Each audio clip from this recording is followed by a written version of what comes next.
Yay! Hello! Ça va?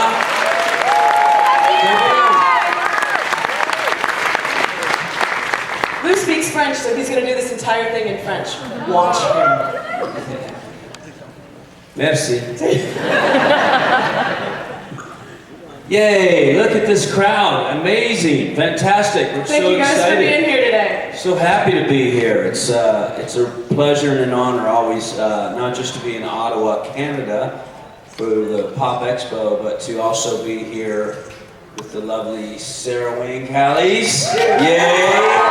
Lori Grimes, how amazing was she, is she? And it's also an honor to be here on behalf of The Walking Dead, which is such an amazing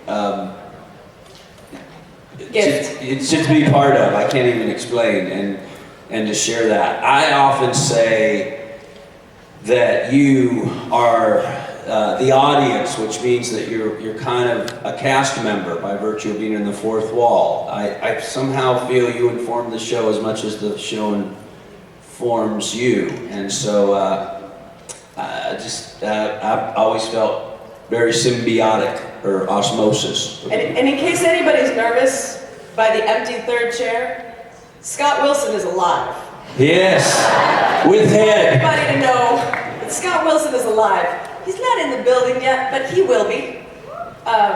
He's had a bit of an attachment surgery issue, and his sutures are healing, so he will be here as soon as we can possibly get him here. He's actually, I heard he got cast on that show Sleepy Hollow or whatever now. He's the new Headless Horseman. But obviously we come to you with different places in the show's history and sort of different levels of experience. Clearly, Sara started the show, and I came in a great time, and then the show continues on, where Scott will take us through. But we're big fans of the show, like y'all, and we stay up with it by virtue of having dinner with Norman Reedus. He tells us everything. That guy can't keep a secret.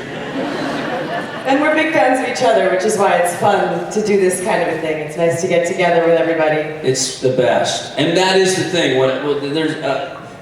We've become such dear friends and family, and our families are family, that we do depart as cast members, but we maintain this unit. Everybody understands the show on the show, and we know that there is a time that we must go. And I think we're never sure of that time. And it is sad. Mainly as a cast member, I always feel like we just lost a damn fine actor. You know, like a good athletic team, a good sports team, we just lost one of our main players. I know that I'll be friends forever with Sara, but we just lost a really fine actor. And I see this kind of being, to me, always the most disturbing thing. What are we going to do? How are we going to fill that slot, you know? And then they cast great people, and they do. I mean, in a way, it almost feels like being on a college athletics team, where you know that every year you're going to have a bunch of people graduate and move on to great things. I mean, it's like a John Bernthal film festival right now. French Match is coming out. Go see Shane. You're not missing Shane at all. He's out there. Everything. He's all over the place. And you know, and every year there's going to be a new crop of people coming in, and we do have that kind of revolving door, and hopefully it keeps things interesting for you guys. I feel like we're just blabbing. Do you guys want to ask questions? We're just filling time, hanging out. Well, I'm always interested. I'll ask some questions because one of the things that we're very fortunate is that you're here, and you are here now, but you were here in the beginning. So tell us a little bit. You're talking to me? Yes, of course I'm talking to you. I thought you meant you guys. I was No, like, I'm talking to Sara as Lori right now. And what was it like getting this started? The very first episode. Is he allowed to interview me? Really? Yeah, you're off. Yours is. I think Yes. Lou just took you over. Completely. He just took you I over. apologize for that. Well, I'll tell you what, we never expected this. We never expected people to be showing up dressed as Rick Grimes. I met somebody the other day who rolled up his sleeve and he had a tattoo of me on his arm. And I thought, can I get your full name for the restraining order? It was keep those on. Keep Canada beautiful. So we never expected any of this, and we get to do it because of you guys, which is pretty fantastic. But in the beginning, we thought, maybe if we're lucky, 1 million people will watch this crazy little thing, and let's give them something that they've never seen before. Let's play it as though we're real. Let's be honest about it. And it kind of grew into this very strange thing. We had the pilot. There were really only kind of a couple of us in the pilot. And then the second episode, Michael Rooker showed up. Right? Is that a Merle thing? Yeah. And let me tell you, Dixons, right? So we got one Dixon. We started with one Dixon, and that was like being kicked in the face. Michael shows up, and you just went, wham! Oh my God, we're gonna do that. It was amazing. He came to the table read for the second episode, and he starts going crazy, and we loved it. And then we got to the third episode, and this guy shows up, and he's really quiet, and he was like, hi, it's nice to meet you guys. I'm smoking. Like, I can't really understand a word he's saying. What's going on? And he was always walking. I noticed, like, he can't sit still. I don't know if you guys have noticed this about Norman, but literally never sits still. And then we started shooting, and the very first day was the day that he showed up with a crossbow and a thing of squirrels. And we all went, he's really good. That guy is fantastic. And it was discovery after discovery after discovery of all these great actors. And one of them is in the wings right now. Mr. Scott Wilson.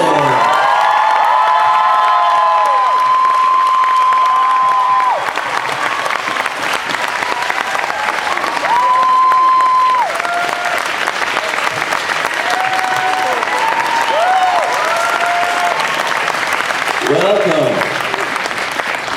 Some people would always say that there was only room for one mustache on that show, and I felt like we could have shared a razor. Welcome, Mr. Wilson. Sorry, what? You're not late. You've never been late. You've always been right on time. I just put the leg on first. They took you apart in pieces. All of me. Why not take all of me? Says Scott Wilson. I know how you feel. Right. Yeah, that was the thing. I guess what's interesting right now is you're looking at 3 of the actual talking dead, walking dead. We walked up here. We are all dead. In Walking Dead Heaven, we're at this table, but I imagine the governor's over at that table and probably won't be invited. You don't have a problem with the governor, do you? But Scott and I do. Well, I got a bone to pick with him at the moment. Yeah? About my little... That's true. We don't know where Judith is. I'm sure there's some theories, or we do know what there is. We don't have to expound on that. But we were just talking about the different generations of the show from the start to the middle to where we are now, which is here and now is you. Well, I get it's a family, but we're the part of the family that's in the bone orchard. So, growing dust. Right. But it's fun, it's great. We are still part of the same family. It's a great experience working on the show. Everyone on it's really cool. My first season, Sara and all of the cast were so generous in accepting me into the fold and my family into the fold. They were just totally open and embracing, and it was a good example for me and to the following season to accept new cast members that were coming into the show. And I think it's kind of tradition that you helped set up that has been passed on from cast member to cast member. It's pretty overwhelming. I've worked a lot, not as much as you. We're about the same, and to come into a situation where it's been such an invitation to be part and to bring, we love you and we want you to bring you to the party, that's a pretty special place, and that starts with the cast. and it's held up by the producers and the writers and the directors and the crew and the camera department, wardrobe, and hair and makeup, and it's pretty amazing. There's a lot of work, y'all. Make no mistake, that is a long day of hard ass-kicking work in a short time to get there. You get 8 days to make an episode that's better than last week's, and it is nothing short of a miracle. And I think there's such a relief and joy of accomplishment at the end of the week of building an episode. Just to take a moment and get it going again for the next week. I always felt like that. Wow, we did that? Oh my God. Wow, we're doing that again? Oh man. When do I get killed? It's a lot of work, but it's fun. There's another group of people that you don't see up here too, and I know you hear us talking about it, and I hope it's not boring, but we have the best crew in the film business. And the continuity that we don't have with cast, right? Andy and Chandler are the only people left from the pilot. And Chandler's kind of a different person, because he started as a kid. And now when I see him, I have to wear high heels so that he isn't taller than I am. And he's grown into this extraordinary young man. And so, you know, our cast turns over a lot. And our creators and our writers turn over a lot too, for reasons that are far above my pay grade. But, really far. Pay grade here, reasons here. And pay grade could be here, anyway. That's a different network. I need to start producing television, I think, is what I need to start doing. But we have this consistency, and the beating heart of The Walking Dead is our crew. We have had the same camera operators from the beginning, and you're looking through their eyes. Every time you look at us, there is somebody holding that lens up, and they love it, and they care about it so much. And we've had the same dolly grips and some of the same electrics, and I mean, there's this group of men and women who sweat through the ticks and the snakes and the freezing and the sweating and everything else, and they keep our show alive. A couple of the camera DPs have become directors on the show now, which is cool. I mean, because I agree with you, the operators at times, there's 3 cameras working quite often. And they will catch things that the editors can use to enhance the storylines that comes out, because it really isn't, everything isn't really written into the scripts. So the operators catch things on film that aren't scripted really, and the editors see those things and are able to put them together. So it's really... I so agree with you, and that was one of the delights. Again, Norman is a guy that plants seeds. I learned a lot from him on set, and he will throw little tidbits of action or segues, and the operators pick it up, the editors see it, use it, build it, and then the writers have a new storyline. He's so good at this. He's so good at building his own story very subtly in the course of his day. And I really picked up on that, and Andrew does it as well. Everybody. So it's and in order to be able to do that, you have to have confidence that it'll be seen through the camera ops and the editors.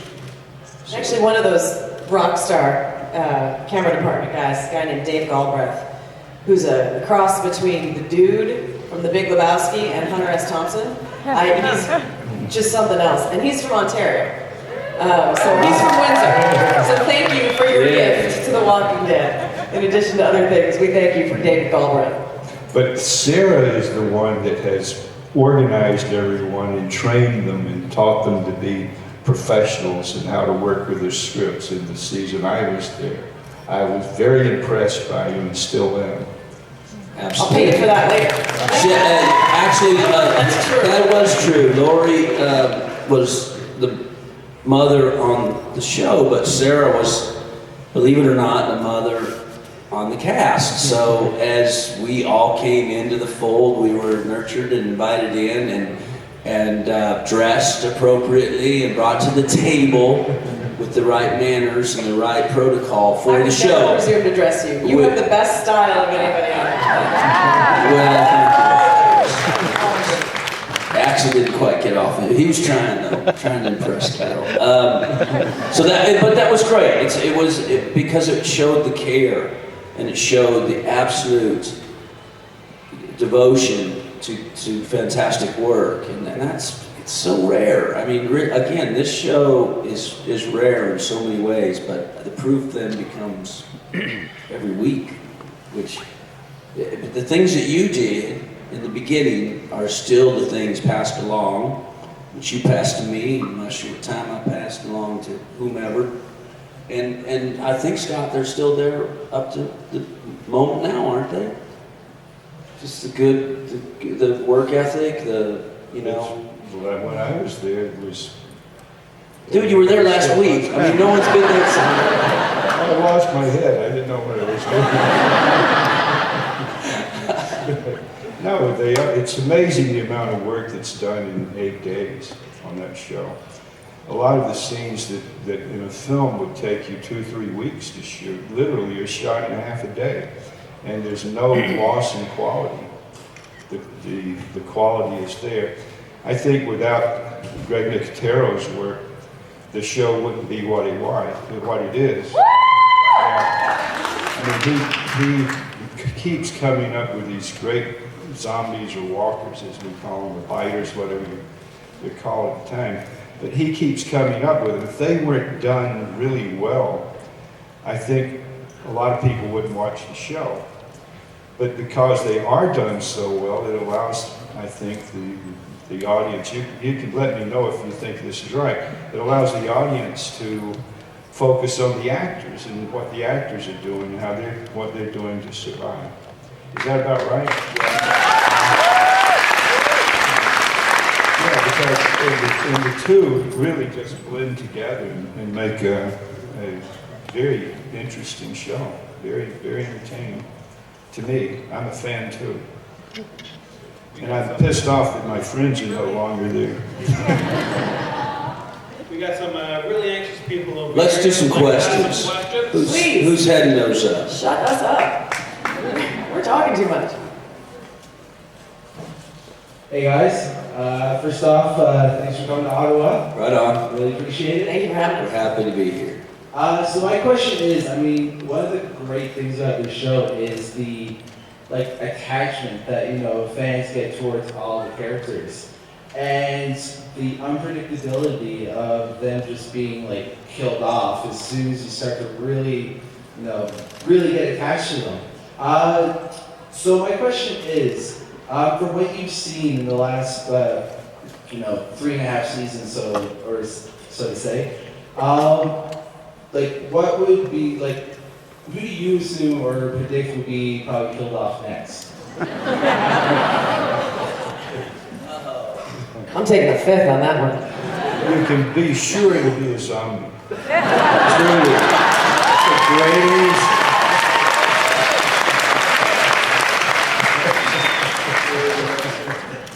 Well said, sir. I mean, I do think part of what you're speaking to, obviously, there's snipers in the rafters right now that if we opened our mouths, we would just be like, and that would be right at the end. I mean, you don't understand the level of security with the scripts and the blah, blah, blah. I went to Scott's death dinner.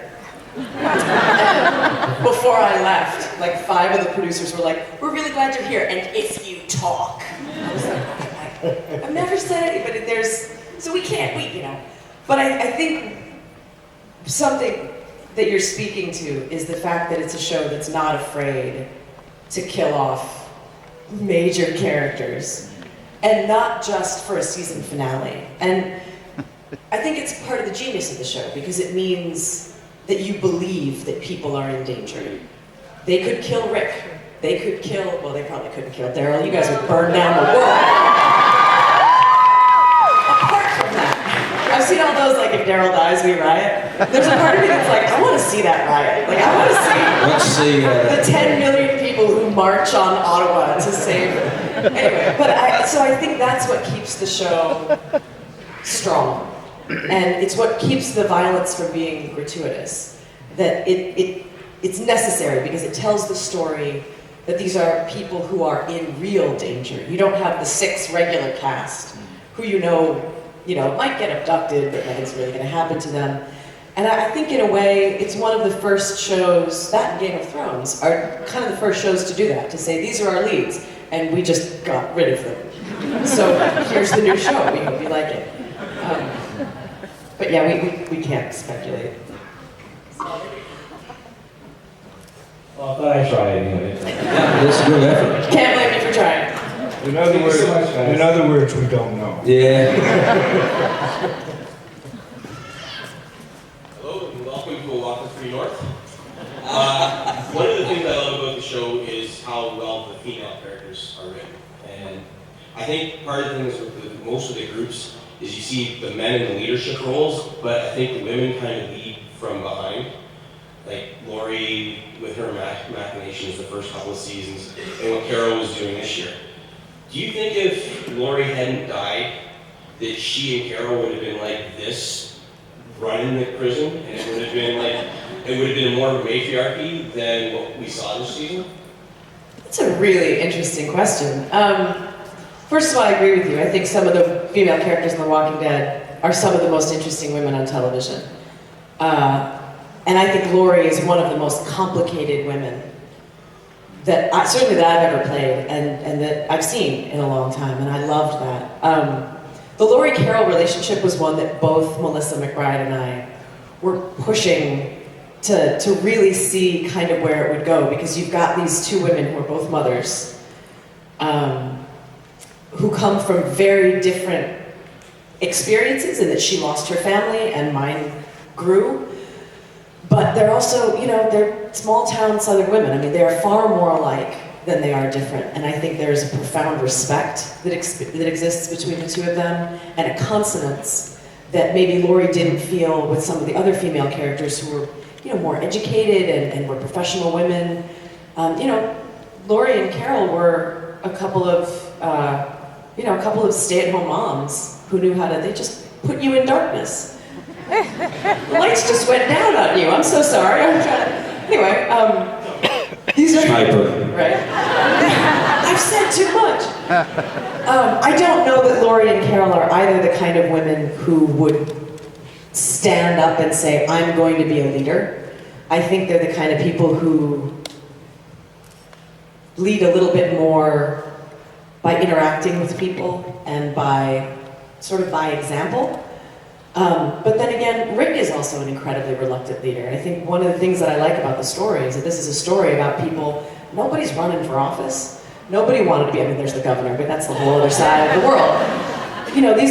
These are people who are living very quiet, peaceful lives, who wanted to live those lives, and all of a sudden they're thrust into positions where people are saying, tell me what to do, tell me what to think, tell me what to feel.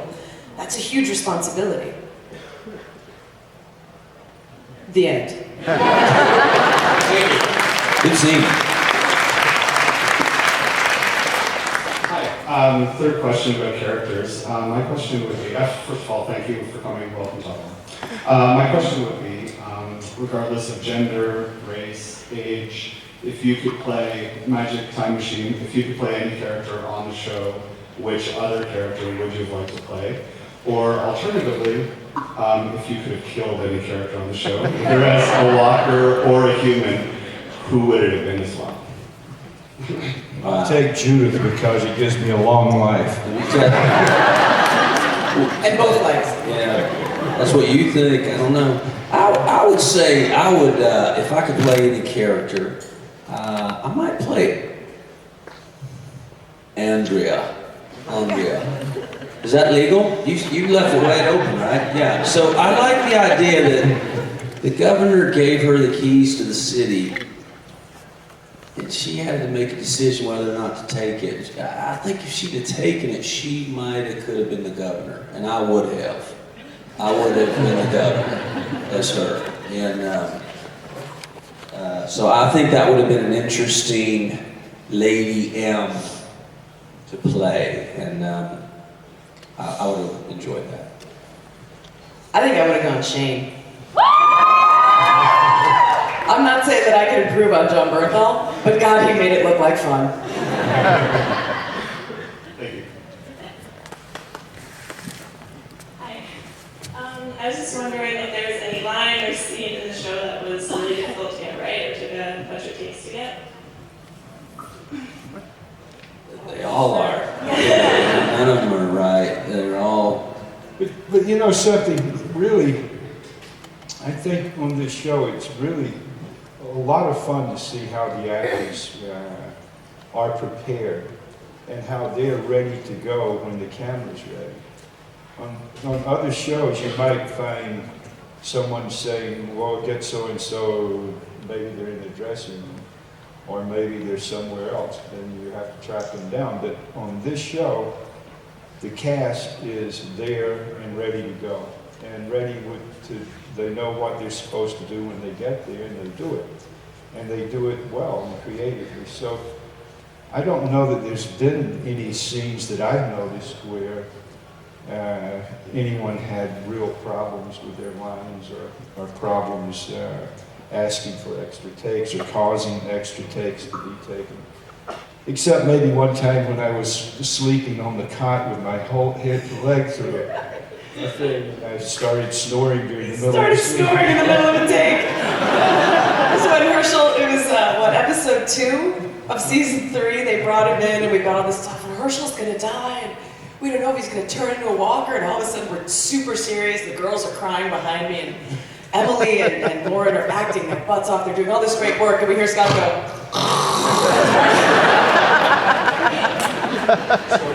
Other than that, everyone's cool. Look, you know what, I will say, there's one of my great joys in life is watching Andy Lincoln try to drive.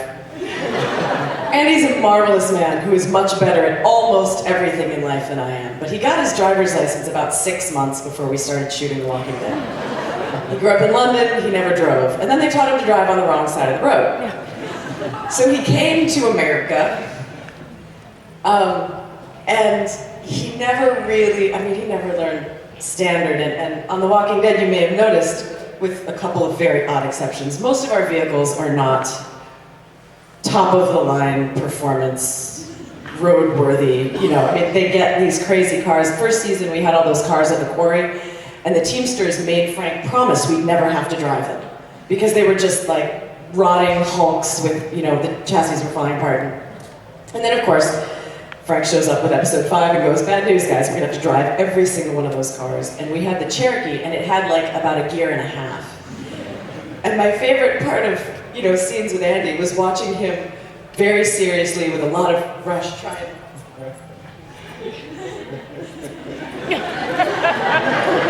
And they'd be like, cut, you guys all just died. You guys all just died. Do it again. It's the only thing Andy doesn't do brilliantly, and it's really funny to watch him try. Thank you. And Lou, I like your pants, by the way. Yeah, these are cool. One of the things Scott mentioned about preparation, when we showed up, the very first episode of season 3, the Survivor cast, we thought we didn't know who they were really, but as the prisoners, they had the first part of the day off, and they had filmed the scene the day before that we were then filming the next day, our reaction to the scene of Hershel losing his leg. And not only were we new, we had no idea, we didn't even know what show we were on really. I thought all these code names, and I didn't see any actors that I knew, and they gave us all different scripts and we showed, it was just bizarre. And lo and behold, here comes the cast, the real cast, to work that day. Not on camera, but on their half day off, they came up and recreated the scene they had done the day before for our benefit. And that, at that moment, and you were there, really you were there, and that set the bar. And that's kind of the bar set, which is something that you developed, and from the very onset. That is exactly what is The Walking Dead. The Walking Dead is a great work ethic, and that I've never been exposed to that. I was amazed. It was great. But that, as you say about preparation, you were helping us with our preparation and showing us the right way to do things. Well, in my case, it was the hopping gig. Yeah. Hop along. Bad joke. Yes, sir. Sorry about that. Your question. Oh, it's all good. Keep talking. I just wanted to say that out of any show in the history, this has essentially been the show with the greatest deaths of all time. And I remember watching Scott talk during one of the episodes when he gave his famous speech now about if you breathe, you die. And I essentially remember sitting there that night going, well, he just gave his eulogy. He's gotten in a couple of episodes. And when you guys really look at your deaths, you had your leg chopped off and your head brutally decapitated with some vengeance. You essentially were used as a human shield. And Lori pretty much gave birth on the prison floor with zombies around, and your son shoots her in the head. When you guys talk about in these death dinners, like you go, oh my God, they went over the top. I begged them to give me a better death. Like, what is the conversation at your death dinners? I mean, I'm going to say 85% of that's classified. It's true. It's yeah. classified because I started doing death dinners because this cast got really close. In season 1, we lost a bunch of people in episode 4 at the massacre at camp. And it broke everybody's heart. And I mean, yeah, I remember turning to Andy and I was like, how do we do the show without Emma Bell? Like, she's this little ray of sunshine that, you know, would come in the morning, we'd all be like, oh my God, hi, how's it going? She'd be like, hi everybody! And it was this wonderful way to start the day. And the death dinner started as a way for the actors to get together and talk about the stuff that only the other actors on the show are in understand. And we needed a place to be able to say, I'm putting a good face on this, this hurts. And this is hard, and I'm gonna miss you guys. Or a place to be able to say, whoo, I don't wanna work this hard next season. Peace out, I'm out, whatever people had to say. It was a place where, as much as we love you guys, there were no fans, and no press, and no producers, and nobody listening in. And we could just,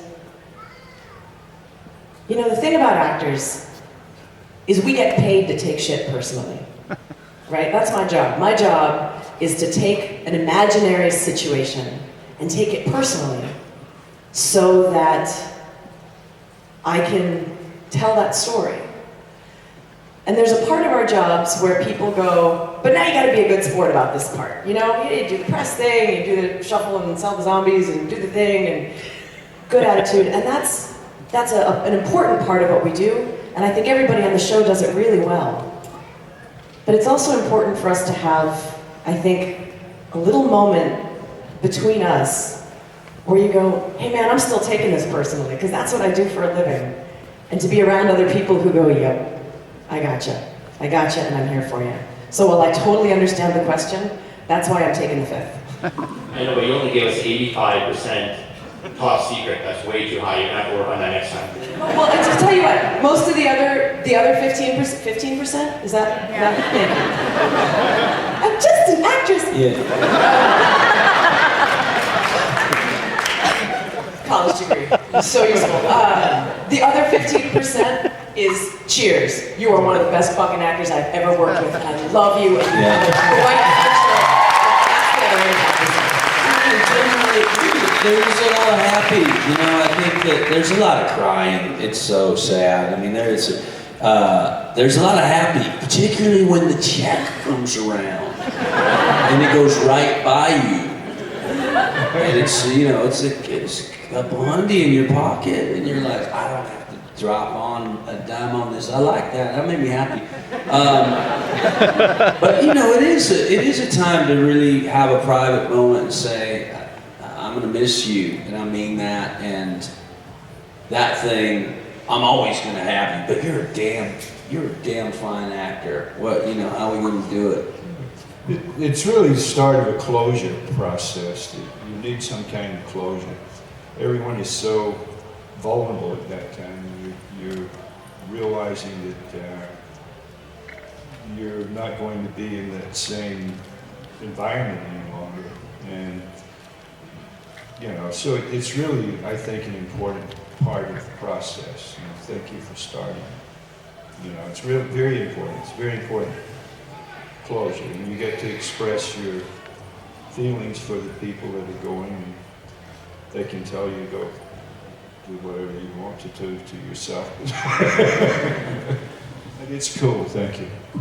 Well, I hope your death dinner was the best because you had one of the best deaths in history. Yeah.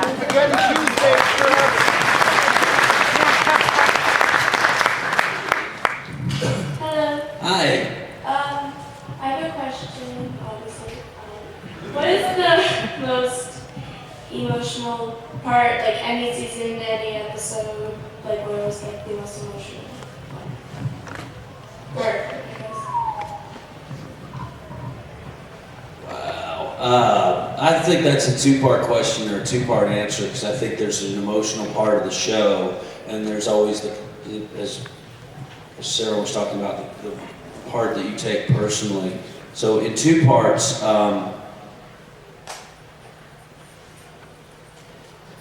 for me,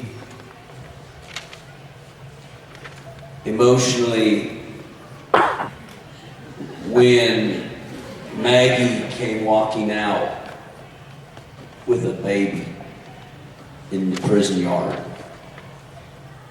and blood and tears, and Andrew Lincoln as Andrew Lincoln, not as Rick Grimes. He was Rick Grimes, but I had got to know him enough at that point when he lost his mind. To me, that was a really difficult place, and to see a little boy come out with a gun in his hand and a baby, a real baby. That was very emotional for me. And I wasn't even really part of that scene. I was a total observer like y'all. And then personally, I had a really hard day when Rick told me that we had lost Oscar when they went to go do the rescue. I had lost a dear friend, Tony Scott, that day. And none of this made any sense to me, and I didn't want to be at work, and it was very difficult. And we actually filmed the scene where I got in Rick's grill, Axel did, about taking my friend out and losing him. And there was too much going on after that we had to introduce Tyrese and his group, and then also visions of Lori. It was a lot of heavy lifting for Rick. So, but that's the answer to that question on my behalf. Season 2, episode 8, where Madison comes out of the barn, and I think everyone in the cast at that point that was there, was experiencing a big loss, and had their own issues to deal with. It was a very emotional episode. And for Hershel, for everyone, and for Hershel, I think it was the start of a realization that what he had been thinking was wrong, and his wife and his friends and his neighbors and everyone that came out of the barn was a loss for him. So it was a big day for Hershel. So it was a very emotional day, and it was an emotional day for everyone because they all had huge losses, and it brought it all home that way. A lot of mine were spent with you, actually. Carl's bedside in season 2 when Carl was shot.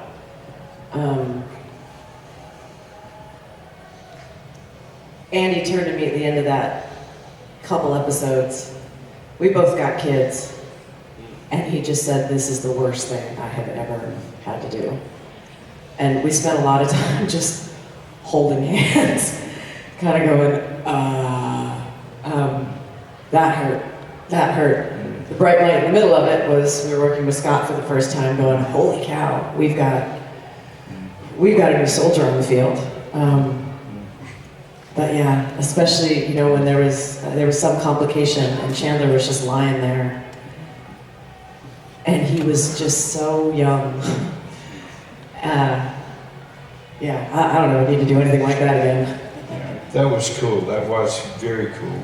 I loved working on those scenes. But coming in new into the show and then into those scenes was really great. I loved it. It was fantastic. Cool. I must ask you a question, but I'll save it for later. Thank you.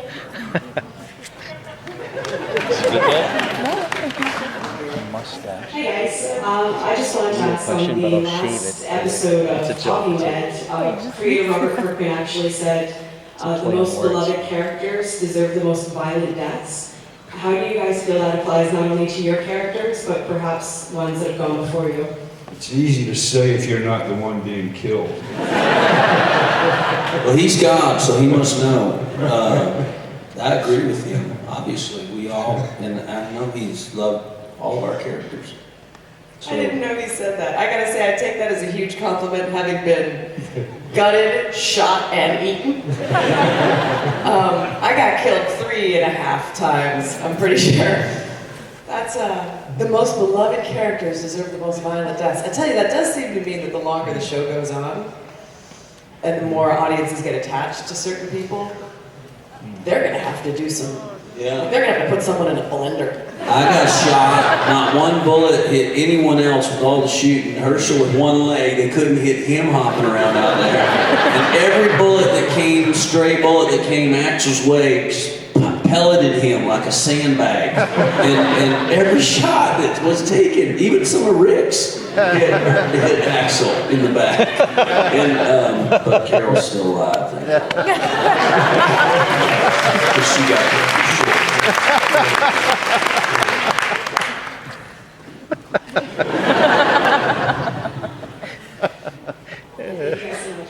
Man, she with one eye.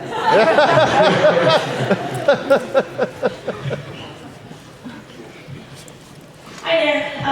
My question for you guys, especially for Scott, because I guess this is probably the first fan expo that you've done since you passed on the show.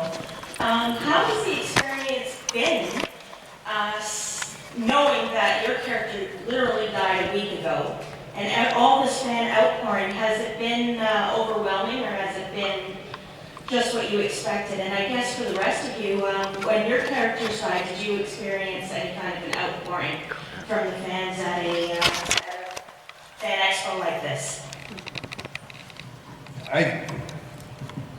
Speaking for myself, it's really kind of overwhelming the audience response to the show. Period. In the first place, the audiences have really come on board. They love the show, and it's kind of it kind of awes you. You're kind of I think everyone's very blessed to be on the show. And as far as being, as for me, when I was killed, did the audience response surprise me? Yes, it has surprised me. But it also surprised me that there's so many people that love the show. And everyone that goes, I feel, I miss them, and now I'll be able to watch the show and see what's going to happen without having read a script. So I'll be able to follow the characters that you're following. But I don't really know how to answer that, because it has been overwhelming. It's kind of humbling in a way to see that people respond to what you've been doing, as emotionally and as they have. It's really kind of neat. It's good. Cool. Good. I think it's a gift that keeps on giving, and it's not exactly a gift, as I watch Sara so often deal with somebody crying at her table. And then now the two of them are crying, So, but she has to take care of a lot of people, and I do. People approach someone, we loved you, Axel, and you went too soon. And there is that. It is very humbling, and it's. You recognize how attached that you, the audience, become. And I always say this, Lou Temple, I go on, I've done a lot of work since, but I feel bad for Axel, and I miss him, and I feel that he had more to do, but love him to death. So, and I would guess we all think the same for our characters. It wasn't time for any of us to go as characters, but we appreciate the outpouring of love for sure. I think I was in an interesting position with Laurie's there was a lot of polarization around Lori. And I'm kind of old school. I don't really participate in the online discussions about stuff because I think that's not my business. But it came to my attention around the time of season 3 that there was a lot of strong feelings, strong negative feelings about Lori. And so I sort of expected to get that from people. And there's maybe been a handful of people who've come up and been like, hey, it's nice to meet you, I really didn't like Lori. I'm like, fair enough. It's nice to meet you too, I suppose. Though I'm not sure why yet, but I bet there's something great buried under that judgment.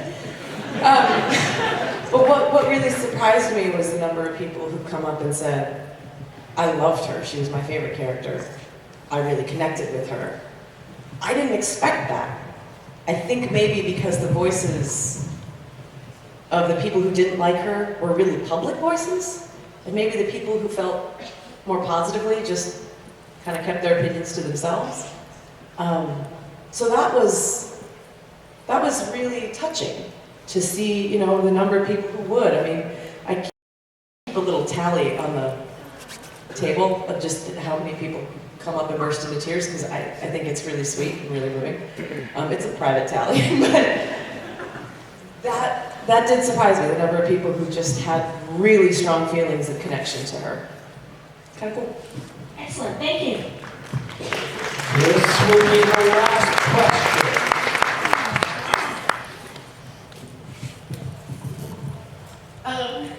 Just wanted to say we had Spaghetti Tuesday on Wednesday in your memorial.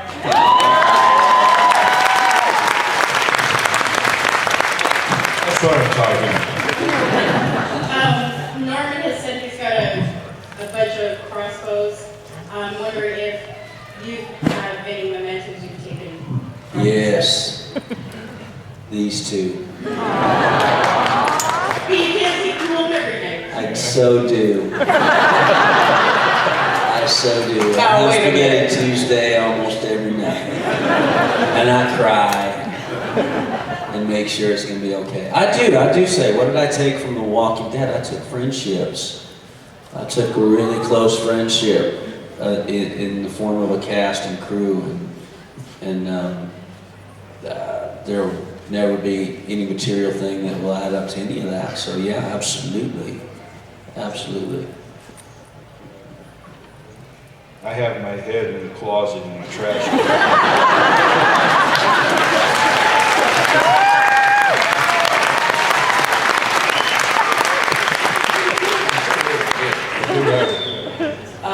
I kept my boots. I had the same pair of shoes on in every single episode. Wore them all the way through, resold them 4 times.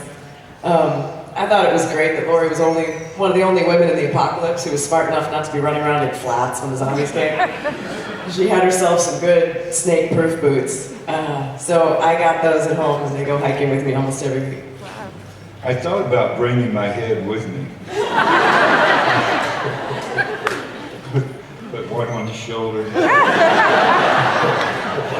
You know what's funny? I've got my prison break head too. We should get our heads together and all have dinner. Yeah.